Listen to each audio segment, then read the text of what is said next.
Hey folks, so I'm on my way to church this morning. I haven't been in 2 or 3 weeks, but when the church service is on live stream on the internet, you can pretty much participate without having to be there. And since the church I go to is a 30 something mile, 35, 40 minute drive, gas tolls and all that, it's not really necessary that I go to the church. Most people feel we need to attend church for, sometimes people think we need to attend church because, for corporate worship, so we can, be with the rest of the body and enter in and all that stuff. Plus there's this mindset in a lot of people's minds that, God shows up there, and so we need to be there. And when we do worship and go through the motions that we do and things, that we're setting an atmosphere and the Spirit will show up and things will happen. So if you need healing or you want to touch or whatever, then you need to be there. And that's not really true. I know that many times emotional things happen and awareness happens in our minds in those situations, which brings a response on our part, and that's okay, I guess, but as long as it's not just emotional.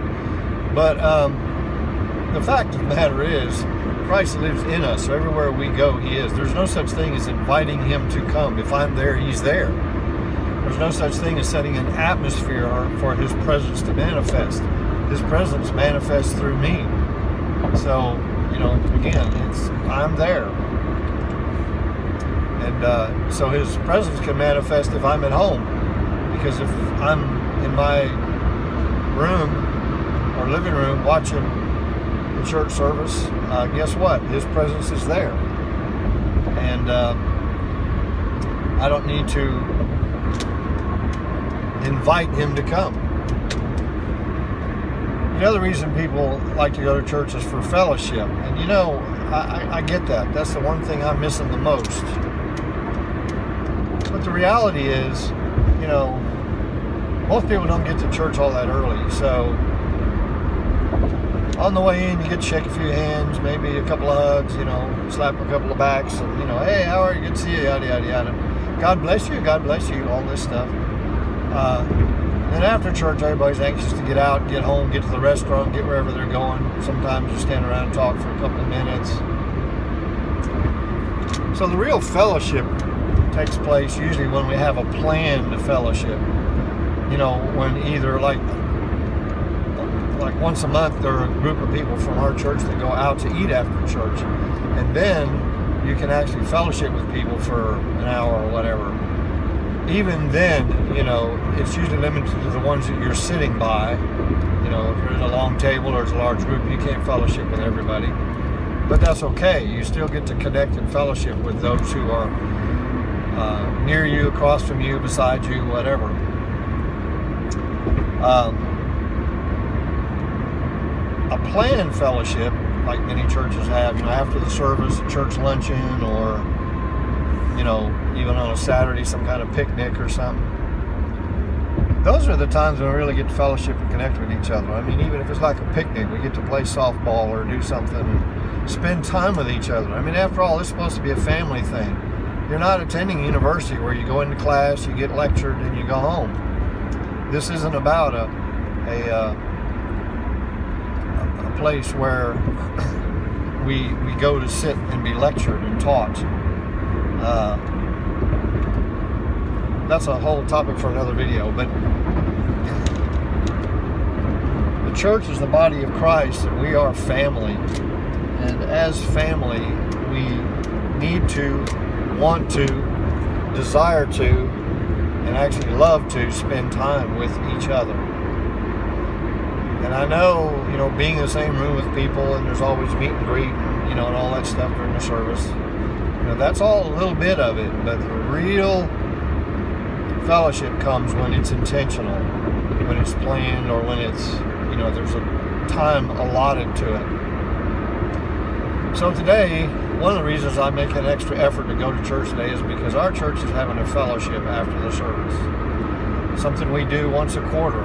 And everybody's invited, and we eat, and we visit. Again, you don't get to visit with everybody in the room. You get to visit with the ones at your table. But it's interesting how, you know, depending on whether you're early in the line, the food line, serving line, or whether you're late in the serving line, you know, you may get to pick who you sit with. You may not. You know, in some cases I end up picking an empty table and then see who comes and joins me. It's a good way to meet new people.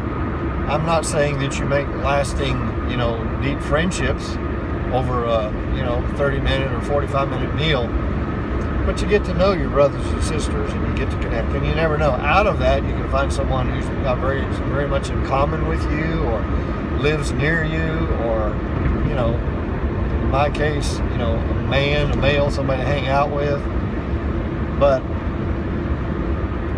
you know, the need for friendship and fellowship is never going to happen in a church service where you show up, you sing some songs, you hear a sermon, and you leave. The connections really happen in the extracurricular activities, if you will, in those situations we have where we are free to visit and fellowship and get to know each other. So to me, that's what church is really all about. Hearing a sermon and learning something, that's great. But again, you know, not only can I watch our service on the internet, but there's tons of teaching out on the internet that I can watch. I can hear a sermon anytime I want. I can hear sermons all day long on YouTube or whatever. Praise and worship, I can do that in my car. I can play a CD or play MP3 on the iPod, or, you know, spend time with God and play some music. But there's no substitute for FaceTime with people. And I don't mean the electronic FaceTime. I mean genuine FaceTime. Real-time fellowship, one-on-one. That's what the body of Christ really needs. We've needed it for a long time, but now with social media, we have kind of eliminated even some of that. So it's important to fellowship. That's what the body of Christ needs. Okay, y'all have a good day.